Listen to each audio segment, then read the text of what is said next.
CyberHub bunker and studio. You're tuning in to the CyberHub Podcast. And now for your host and CISO, James Azar. Well, good morning, everyone, and welcome to another awesome episode of the CyberHub Podcast Practitioner Brief. We've got a loaded show for you today. A lot going on in the world of cybersecurity. I've been saying it for weeks and months now, right? We're slowly starting to see the landscape in cybersecurity change. The attacks are getting a lot more sophisticated. The kind of attacks we feared and said were not possible are now becoming so much more common. The common ways of practicing security are slowly being shown that you can't just commonly practice security, but rather you've really got to put a lot of thought, strategy, and effort into how you deal with modern day threats to your enterprise. So let's get into today's show. But before we do that, a shout out to KnowBe4 for their support of our program. This program would not be possible without their support. So we can see more about KnowBe4 in our show notes. You could go to cyberhubpodcast.com, catch all of our latest episodes, including all of our other awesome podcasts. So definitely something to look into. Also, I'm a CISO. I'm a practitioner. I don't do this. I'm not a marketer. I don't work for a vendor. I'm not trying to peddle you anything. I do this show because I think that we as a community have to come together and share information. Always happy to have guests on. If you're another practitioner, you want to come on the show, you can. All right. Happy to have you on the program. I'm also hiring. If you're looking for a job, if you're unhappy where you are, you're an application security engineer, you're in GRC, whether a junior or senior level, you're a tier 3 security analyst or a tier 2 wanting to move to tier 3 and you're looking for more excitement in your job, you want to be part of a greater organization, I am hiring. Please reach out to me on LinkedIn. My LinkedIn link is in the show notes as well. You can contact me there. You can go to the CyberHub Podcast website and reach out to me through our Contact Us, and I'll gladly get back to you. I am hiring at this time, so I'm very excited. And if you're looking for work and you want to come and be part of my team, I would be humbled and happy to have that conversation with you. Again, I'm hiring for application security engineers, junior and senior GRC positions, tier 3 security analysts, cloud security engineers, and a few more, security architects roles as well. So come on and hopefully you can join my team if you find me an interesting person to work with on security. So without further ado, don't have my cup of coffee. I'm in my office. I have not yet set up my espresso machine here. I'm working on it, but I will make sure to have it by the time I come back. So let's get into what's going on in the world of cybersecurity today. If you're having a cup of coffee while you're watching this, coffee cup cheers, enjoy whatever you're drinking, and let's get into cyber news. So LAPSUS is back. You guys remember LAPSUS? They were behind the Okta breach that we talked about last week. They were behind a few more. Now they've claimed to breach IT firm Globant. They've leaked 70 gigabytes worth of data on their Telegram channel, saying they're back after a week-long vacation, whatever that means. And 55,000 members as of, I checked it right before I started recording today's show. So they've posted images of extracted data and credentials belonging to the company's DevOps infrastructure. Again, this is what's different here. The LAPSUS group, what they're doing is they're really targeting the essence of software companies.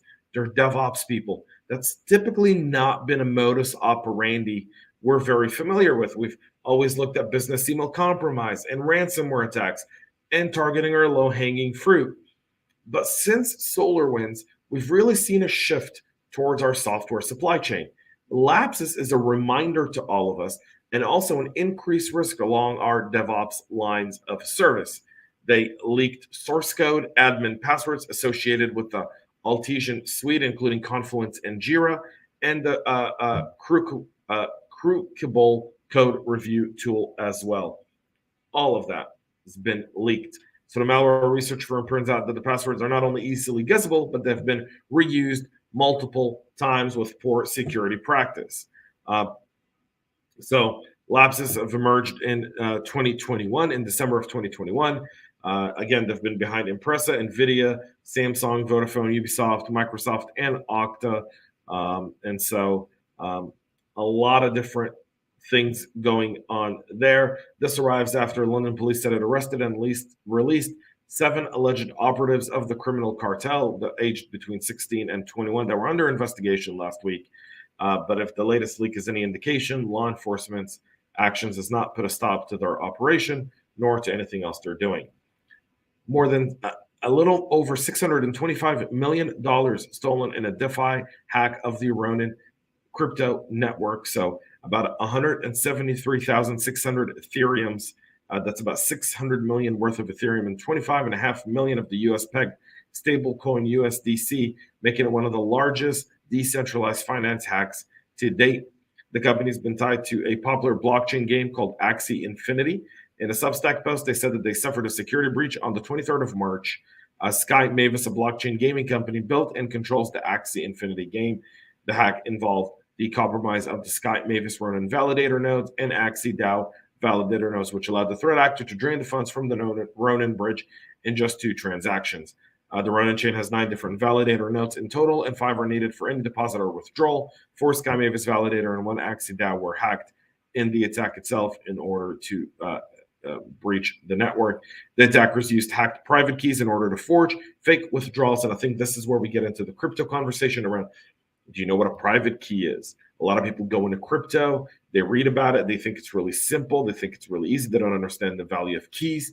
And I know people that have had keys stored on old laptops that died, and the crypto went with that laptop, to the bottom of the ocean. So Motherboard has also reported that the Axie Infinity game is popular in the Philippines, and the Ronin Network was created in February 2021 as a way to make the game cheaper to play. Elliptic, a blockchain security company, said that the hack is the second largest cryptocurrency heist ever after an unidentified attacker stole more than 600 million worth from Poly, a DeFi platform based in China as well last year. So we're starting to see more and more of this going around crypto. The fact that crypto is decentralized, but there's a ledger somewhere, these transactions went somewhere, and if you just monitor that wallet,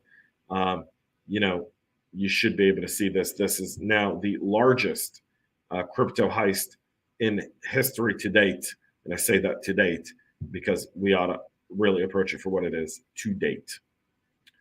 CISA is warning of an ongoing cyber attack that's targeting internet-connected UPS devices.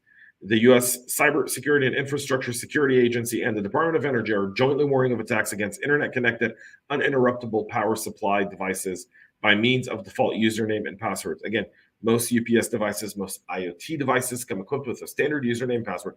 A lot of times it's not very easy for the end user to change those. They don't think that they need to, or they don't know how to. And so they stay the same, and it makes it very simple for an attacker to take those devices over.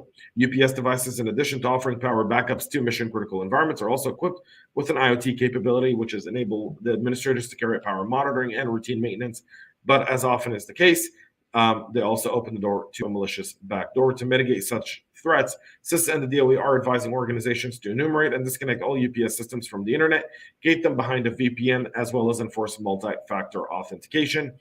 They've also urged concerned entities to update UPS usernames and passwords to ensure they don't match factory settings, something also very smart to do. Our friends over at VMware are issuing a availability of a patch for the vCenter server vulnerability that could facilitate attacks against many different organizations. The CV itself tracked as 2022229948 is described as an information disclosure issue caused by improper file permissions. The flaw was reported to the virtualization agent by virtualization giant Pantera, a company that helps organizations reduce cyber exposure.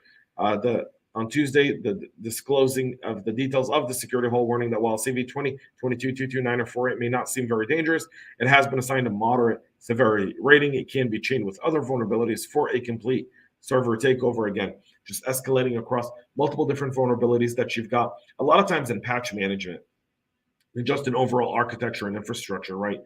We don't look, we're looking individual, case by case. How important is this patch? Do I need to do it? Can it be 30 days out? Does it need to be tested? Can it be auto-updated? All these different things that we go through in that patch management process and that vulnerability management process, right? But we fail to look at it. What happens if this vulnerability that's moderate, this vulnerability that's low, and this vulnerability that's also moderate come together.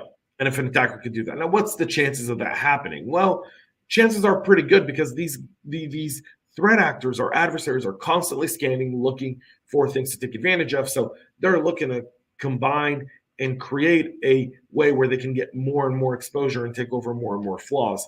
So something to really keep in mind here as well. The patch is available, and VMware is asking anyone to please go and get their VMware vCenter client patched as well.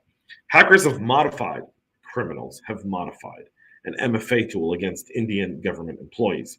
A new campaign from a group tracked as APT36, aka Transparent Tribe or Mythic Leopard, has been discovered using new custom malware and entry vectors and attacks against the Indian government. This particular threat actor has been around since 2016. So they're based in Pakistan and its targets have historically been almost exclusively Indian defense and government entities, meaning they are powered by the Pakistani intel community, and their goal is to collect intel through cyber espionage. All in all, they're considered to be a Pakistani-aligned and state-sponsored threat actor. Researchers over at Cisco Talos have published a report today detailing the recent findings on the activity of APT36 and underlying some interesting new shifts in the threat actor's tactics. The most interesting aspect of the new campaign is the use of a laced CAVAC authentication apps targeting employees in the Indian government. CAVAC authentication is an OTP application authored by Indian National Informatics Center for Secure Multi-Factor Authentication on critical IT systems. The app is used extensively by military personnel or employees of the Indian government that need access to IT resources like email or databases. The distribution of a fake CAVAC installer is done through counterfeit websites that are cloned to legitimate sites of Indian government, like that of the Defense Services Officers Institute. The victims receive a copy of a legitimate CAVAC installer and also a malicious payload that automatically initiates the infection process with the threat actor's malware of choice. Both cloned websites and the use of malware masquerading as legitimate and known apps are common and previously observed tactics of APT36. However, the Crimson RAT that was first spotted in the 2020 campaign and the malware have evolved to offer more capabilities to the operator. They're seeing the ability to steal credentials from the browser, list running processes, retrieve additional payloads from the C2, and capture screenshots as well. In 2022, the Crimson RAT also employs a keylogger, supports execution of arbitrary commands on compromised systems, can read the contents of a file, delete files, and do a whole lot more. You can see more about that in the show notes, but a very interesting development. Again, authentication apps. You've got to be very clear of how you use them and how you deploy them, right? Almost to the thing where you put it as part of your MDM or Intune or any other way that you manage your employees' devices is really critical. And finally, our final story for today, the FBI warns elections officials of credential phishing attacks happening as we near and begin to count down to the November midterms in the U.S. The FBI has now issued a stark warning to U.S. election officials on Tuesday of an ongoing and widespread phishing campaign trying to steal credentials since at least October of last year. If successful, this activity may provide cyber actor with sustained, undetected access to a victim's systems. At least 9 states received invoice-themed phishing emails containing links to websites intending to steal login information. This is likely a concentrated effort to target U.S. election officials, given that phishing emails share similar attachment files, use compromised email addresses, and were sent during the same period in time. The FBI further revealed the attackers used various methods to redirect their targets to phishing landing pages designed to trick the recipients into entering their login credentials. The threat actors also used compromised email accounts belonging to U.S. government officials and email addresses spoofing U.S. businesses. In one of these cases on October 5th of 2021, non-identified cyber actor targeted U.S. election officials in at least 9 states and representatives of the National Associations of Secretaries of States with phishing emails. These emails originated from at least 2 email addresses with the same attachment titled invoiceinquiry.pdf, which redirected users to credential harvesting sites. One of the email addresses sending the phishing emails was a compromised U.S. government official's email account. On October 18th of 2021, cyber actors used 2 email addresses purportedly from U.S. businesses to send phishing emails to county election employees. Both emails contained Microsoft Word docs attachments regarding invoices, which redirected users to an unidentified online credential harvesting websites. So there's a bunch of different things to do. Mitigation, again, MFA, using VPN, Also, making sure that you're trusting where this stuff is coming from. Also, scanning attachments could be very, very helpful. Those solutions don't cost a lot of money, and they're fairly effective in stopping these types of threats. Folks, that's it for our show today. We'll be back with a lot more tomorrow as we wrap up this week and get ready for April. And so Friday, April Fool's. Curious tomorrow. Come with your best April Fool's prank. I want to hear all about it. Maybe we'll share a really good story tomorrow at the end of the show. So until then, have a great rest of your day. And most importantly, team and security gang, stay cyber safe. Cheers. We love feedback, so make sure to connect with us on social media and subscribe to our podcast on your favorite podcast listening platform.